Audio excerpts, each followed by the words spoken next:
Hello, and thank you for coming to Wednesdays with Ray. Today the technique that we are going to go over is two of my favorite cast-on and bind-off techniques for general knitting, the suspended cast-on and suspended bind-off. One of the reasons I really like this edge is it's absolutely ideal for anything like scarves or blankets where you're going to need a very nice visible edge that looks good from the front and the back. It's also ideal for pieces that are going to be seamed together. It's very easy to pick up. So here you can see my cast-on edge, very smooth, like I said, ideal for picking up. It looks nice from both the front and the back. And this is my bind-off edge. They are absolutely identical to each other, so it's very nice to get a consistent look on both your cast-on and bind-off edges. The other thing that makes it really nice for pieces like coasters, scarves, blankets, is that as you can see, from the cast-on edge, it can be a very continuous look all around the object if you are slipping the first and last stitches of your work. So to begin this cast on, you are going to start with just a slip knot. This slip knot is actually going to be unraveled at the end of your first row, so make sure that you don't count it in your final stitch count with your cast on. So to begin, there is one setup move before we actually get into the repeat of the full cast on. You start with your slip knot on your left hand needle. And you're going to take your right hand needle and place it underneath the left to form an X, like so. Your yarn should be pulled toward the front, and we're going to form sort of a figure 8 around the needles, like so. We're going to go over the top of our left needle, and then under and around our right. So one more time. Over the top of our left needle, under and around our right. And then just pull a stitch through. From here, this new stitch, just grab it at the base, take your needle out, and put it back in the other side. And we're already back in ready position, and we're ready to just go on with the repeat of our cast on from here. So we're going to go over the top of our left, under and around the right, and pull a stitch through. Now I have 2 stitches on that right hand needle, so I'm going to bind off that farther back one, just dropping it off the needle, and again, grab the base of that new stitch and just untwist it. And I'm already back in ready position. Over the top of the left needle, under and around the right, pull it through, bind off, untwist.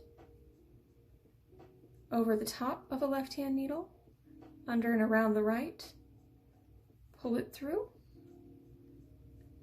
bind off, and untwist. If you look, you can already see that lovely edge starting to form down here. The only interruption is that slip knot, which is why we're going to undo it when we're done. And over the top of the left, under and around the right, pulled through, bound off, and untwisted. And as with most things in knitting, you really are going to get into a rhythm with this. It will speed up.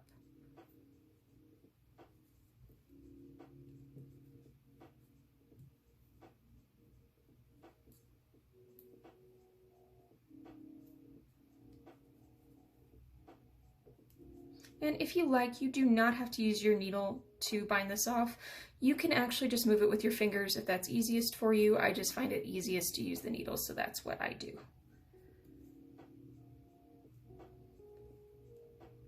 When you get to your last stitch, once it's untwisted, place it on that left-hand needle, but I like to go ahead and knit it just to really make sure that bottom edge looks consistent. Once you've reached the end of your first row, this should be the last stitch with only that slip knot remaining. Going to knit, and then literally just drop that one off the end of your needle and pull it out. This gives you a really nice edge here, and this can be very easily woven in so that you sort of have a seamless around. Now, if you want that effect, the easiest way to do that is to slip the first stitch of the row. You'll do this on both the wrong and right sides. Slip the first stitch of the row with the yarn in front, then move it to the back to do the next stitch. And that will help give you that continuous line all around that matches your cast on and your bind off, which is really nice.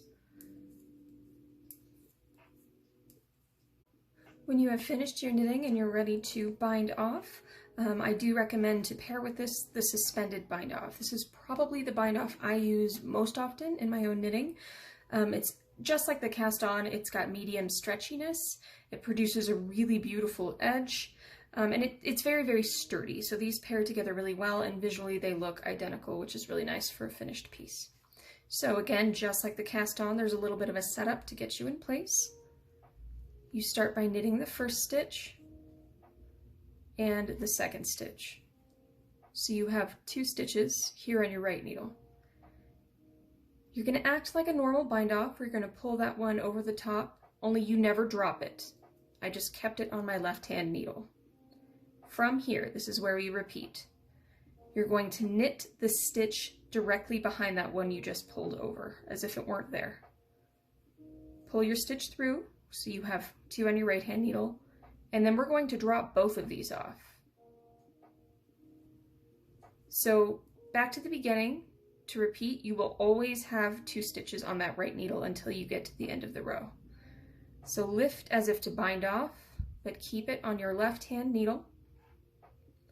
Knit the stitch directly behind it on the left hand needle, and then drop both of those stitches off the left hand needle. Lift as if to bind off, keep it on the left hand needle, knit the stitch directly behind it on the left hand needle, and then drop both of those stitches off.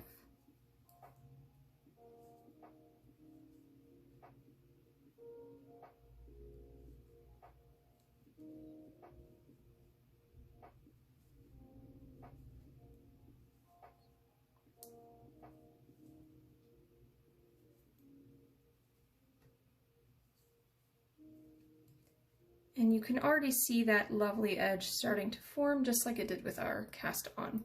So I'm going to go ahead and get to the end of our row so I can show you how to finish it.